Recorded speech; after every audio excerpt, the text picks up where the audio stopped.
Laurent Gbagbo a gagné les cœurs de la jeunesse. Je sais. Il a gagné, selon vous? Il a gagné, mais ce qui me fait rigoler en Côte d'Ivoire, ne le prenez pas mal.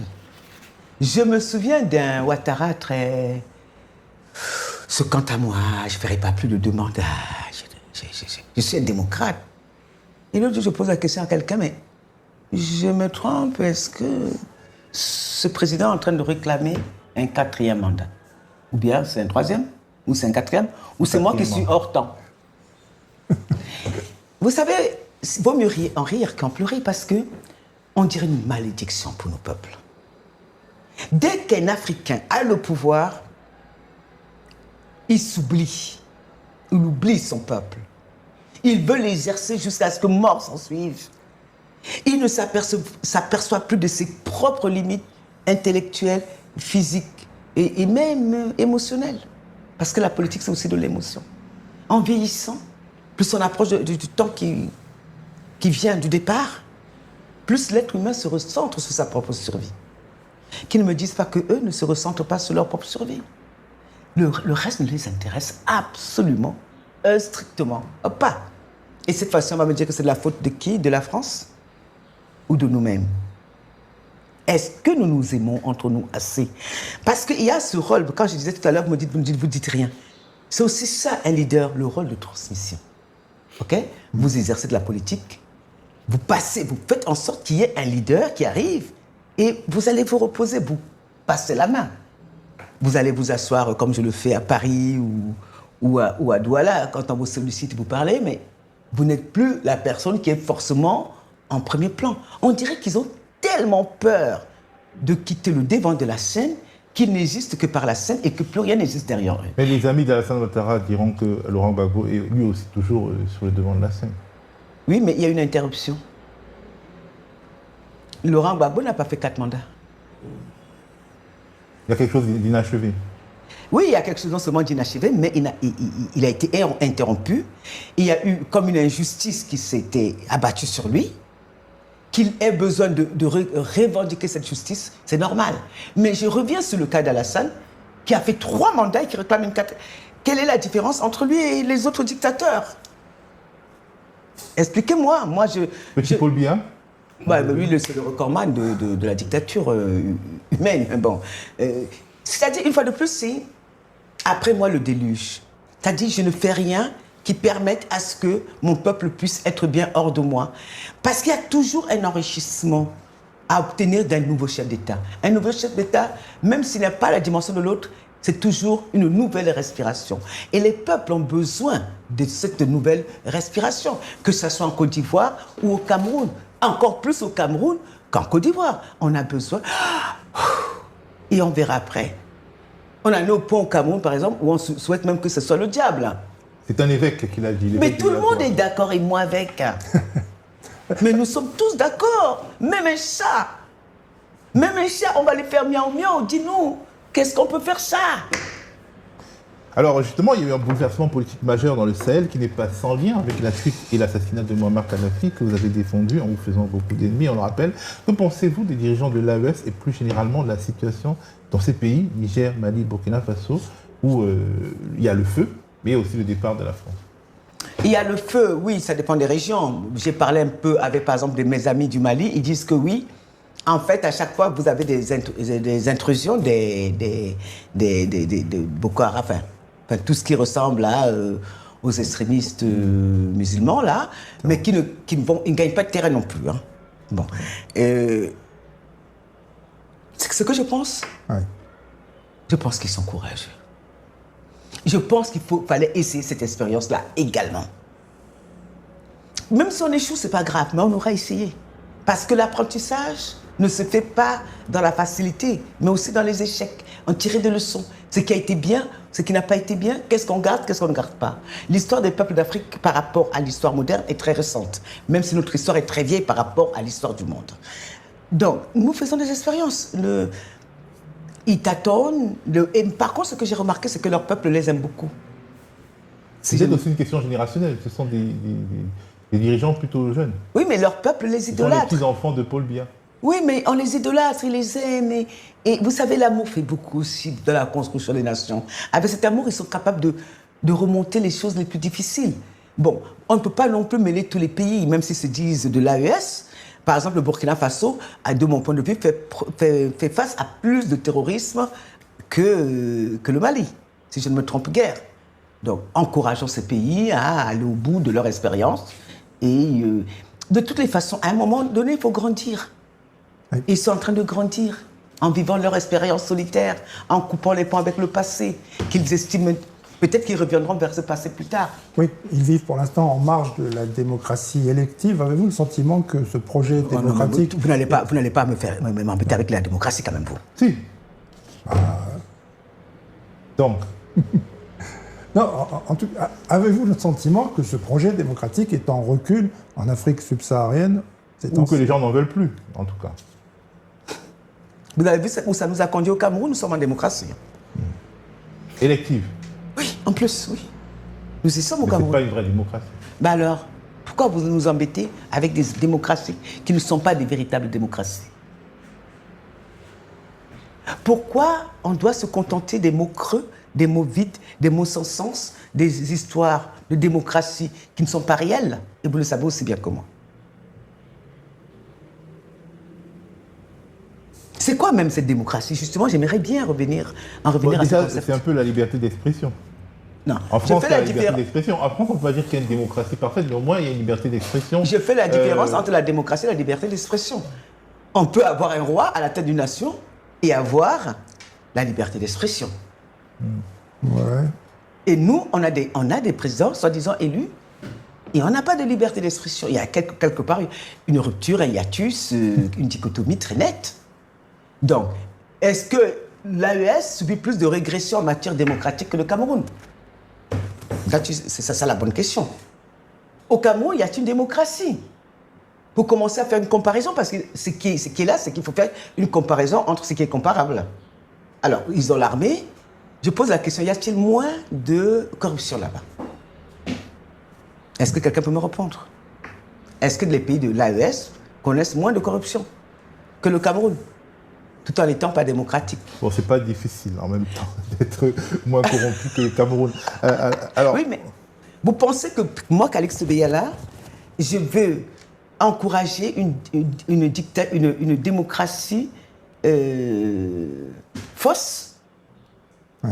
Parce qu'elle est fausse au Cameroun. Vous pensez vraiment que ce mot utilisé par les pires sanguinaires du monde, ce mot, qui est le mot en tant que tel, dans sa définition, est très beau.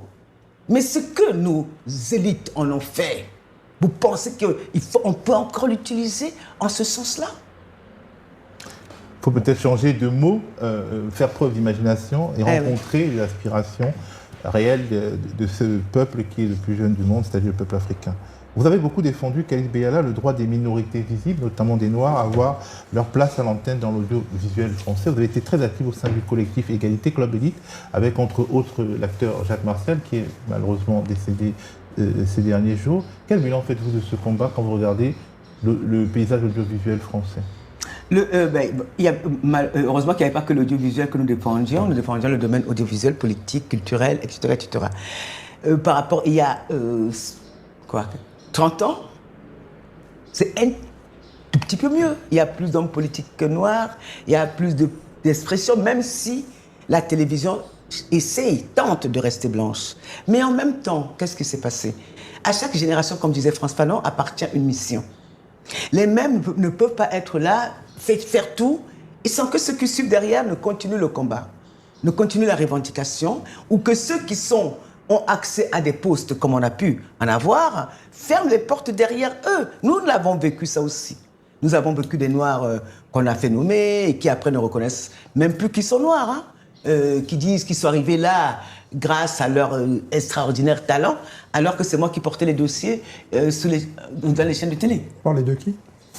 Non, je pense qu'il vaut mieux qu'on ne puisse pas citer nos amis vivants, nos frères vivants. Mais ils se reconnaissent, et tout le monde les connaît. Et malheureusement, nous avons perdu Jacques il y a mercredi dernier, hein, il y a quelques jours, on l'enterre demain. Ce dimanche, la communauté noire de France afro-caribéenne lui a rendu un grand hommage. Il y a eu des tambours, des roulements de tambours de Ménil Montant-La-Villette, puisqu'il a été président de la Villette par la suite. Vous voyez, ça c'est une victoire du collectif également. C'est le premier noir à être président de la Villette. Et puis il y a eu cet hommage avec les Sidiki Bakaba, et puis Luc Saint-Éloi, et puis d'autres artistes venus de partout, qui ont lu des poèmes, qui ont chanté, qui ont joué du saxophone, qui ont rappelé Manu Dibango, qui était aussi un des porte-parole du collectif Égalité. Où j'en suis avec ça, j'ai fait ce que j'avais à faire. Et à chaque fois, je fais ce que j'ai à faire, et j'observe ce qui se passe, et ce que le monde devient. Alors justement, la France, que devient-elle? Quel regard portez-vous sur la France d'aujourd'hui? La France d'Emmanuel Macron. Et accessoirement, craignez-vous l'irruption au plus haut sommet de l'État de l'extrême droite en France en 2027? Nous en prenons le chemin. Parce que parmi les hommes qui tiennent un discours qui soit un peu rassembleur pour tous les Français, parce que la France n'est plus que blanche, elle est multiraciale, multiculturelle. Il y a de Villepin, apparemment, c'est pas très bon. Ils ont caricaturé l'extrême, enfin, la gauche. Mélenchon, ils l'ont caricaturé à l'extrême pour qu'on ait peur de lui. Or, en ce que je vois, je ne dirais pas ce qui me concerne, je dirais que ce serait le meilleur des remplacements. Parce que nous avons déjà tout expérimenté. Aujourd'hui, on ne sait même plus si on est à gauche, si on est à droite, si on est au centre, si on est en haut, si on est en bas. La France est perdue dans elle-même. Elle est perdue parce qu'elle croit défendre des choses qu'elle ne peut même plus défendre. Elle est perdue parce qu'elle veut mener encore un train de vie qu'elle n'est pas capable de mener. Elle est perdue parce qu'elle ne se recentre même pas sur elle-même pour trouver des solutions. On n'a pas la force d'aller nous occuper. Vous savez, à un moment donné dans l'histoire des peuples, il y a des moments où on n'a plus la force d'aller s'occuper des autres. On n'a que la force de s'occuper de nous-mêmes. Or, aujourd'hui, tous les services publics, il n'y en a pratiquement plus. Les hôpitaux sont très affaiblis. Je parle en femme française depuis des dizaines d'années. C'est-à-dire le service public d'il y a 30 ans. Si vous la voyez quelque part, si vous le voyez quelque part, appelez-moi. Vous allez attendre dans les urgences pendant des heures et des heures et des heures. Ce n'était pas le cas il y a 30 ans. Il y a quelque chose qui se déstructure petit à petit, une dévalorisation de ce que nous sommes nous-mêmes. Je vais prendre par exemple le cas de la francophonie que j'ai beaucoup défendu, que j'aime beaucoup. On a été jusqu'à prendre quelqu'un qui ne parlait même pas le français pour être le symbole de la francophonie. C'est pour vous dire le reniement. Ministre des Affaires étrangères du Rwanda. C'est pour vous dire le reniement de soi, la peur de soi, ou la confusion de soi. La confusion de soi. Eh bien oui. Voilà ce que nous avons fait. Et j'ai tiré la sonnette d'alarme 1 million de fois. Et comme je ne suis pas écouté, je les observe. Avant de tourner, vous avez dit que ça ressemblait à une forme de malédiction. Et que ça avait quelque chose à voir avec l'Afrique. Oui, c'est-à-dire, oui. C'est-à-dire que, en fait, d'une certaine façon, même si la France se fracassait déjà depuis 30, 40 ou 50 ans, il y avait déjà une espèce d'effritement des valeurs, voilà. Le tournant a eu lieu vraiment en 2010-2011. Je parle là par rapport à la francophonie et à l'Afrique, qui était quand même un des secteurs les plus importants du rayonnement de la France. La France va perdre avec la mort de Kadhafi et l'arrestation de Gbagbo tout ce qu'elle incarnait, c'est-à-dire le pays de la liberté, des droits de l'homme.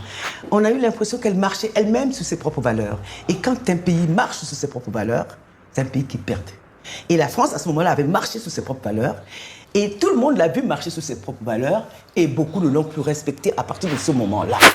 C'est-à-dire que l'image dégradée de la France d'aujourd'hui en Afrique ne vient pas d'aujourd'hui, ça vient de cet instant là-bas. C'est-à-dire, les gens ont dit, mais c'est quoi ce pays où on fasse... Ah ben la démocratie, parle de la démocratie, tiens, ils bombardent un pays, et tiens, ils vont arrêter un président dans son palais, tiens, ils vont tuer un président ailleurs. Et tout ça, c'était en direct à la télé. C'est pas des histoires cachées, comme dans les années 60. Et donc, du coup, il y a eu un effritement de la France aux yeux des jeunes Africains, oui. Et tout son malheur, une bonne partie de son malheur, vient de cet instant, de ces deux instants-là. C'est-à-dire la Libye de Kadhafi et la Côte d'Ivoire de Laurent Gbagbo. Alors, les parents ont mangé des figues vertes et les dents des enfants sont irritées. Et finalement, Emmanuel Macron n'est que celui qui hérite de cette situation. Oui, Emmanuel Macron n'est pas responsable de ce qui se passe. On lui a filé dans les mains quelque chose qui était déjà complètement en état de pourrissement. Il a essayé de voir, il s'est agité parce que bon, c'est un enfant surdoué, j'imagine, qui aime s'agiter, qui connaît beaucoup de choses. Donc il a essayé, au lieu de rester calme, de se dire mais il se passe quoi, un jeune homme qu'il est, plein de fougue, il s'est dit je vais essayer de redresser la barre. Non, mais plus il essaie de redresser cette barre, plus la barre se pliait. Donc c'est pas de sa faute. Il a trouvé une situation. Et ceux qui essaient de tout lui mettre sur le dos ont tort de le faire. Il a essayé de tenir un pays qui avait déjà beaucoup perdu de sa grandeur, du fait de ses prédécesseurs, oui. Que ça soit même au Mali, que ça soit même... il n'est pas responsable de tout ça, lui. Mais même aujourd'hui, sur des questions comme l'Ukraine, ou des questions comme le Proche-Orient, ou même des questions comme des accords commerciaux avec les États-Unis, la France, on a l'impression qu'elle n'a plus de voix du tout, au-delà de l'Afrique. Non, elle n'a plus de voix du tout. Et en fait, c'est grâce à cette Afrique-là qu'elle pouvait aussi avoir une voix auprès de ses partenaires européens ou américains autres. Donc, en ayant perdu cette espèce d'aura, cette Afrique qui l'apportait, qui l'aidait, qui l'aimait aussi, parce que nous partagions des valeurs aussi communes, hein. C'est pas seulement une question de langue, hein. La France a commis les plus grosses erreurs de sa vie. Moi, je me souviens d'une époque, je disais en permanence ici en France qu'il fallait créer un passeport francophone, mais vraiment francophone. Ils ne l'ont pas accepté. La France aurait créé cette espèce de fraternité que je demandais. Tout le monde serait peut-être bien, parce que chacun apporterait ce qu'il sait faire. On aurait tous évolué. La France ne serait pas en train de ne pas avoir un taux de chômage, je ne sais pas à combien c'est. La France ne serait pas en complète... Elle aurait même été gagnante dans ce que je proposais. Mais, vous savez, les égoïsmes, le racisme aussi, la non-vision de ce qu'on pourrait appeler de l'altérité peut expliquer que beaucoup de Français ne voyaient pas l'intérêt d'être vraiment des frères des Africains. Parce que de tous ces mondes, que ce soit les Américains, c'est pas une question de couleur de peau. Or, ils se sont focalisés sur la couleur de la peau. Ils ont pensé que les Ukrainiens sont plus proches d'eux que les Africains. Les Ukrainiens n'ont pas votre culture, monsieur. Les Africains ont lu Baudelaire. Ils ont lu Voltaire, qu'ils aiment beaucoup.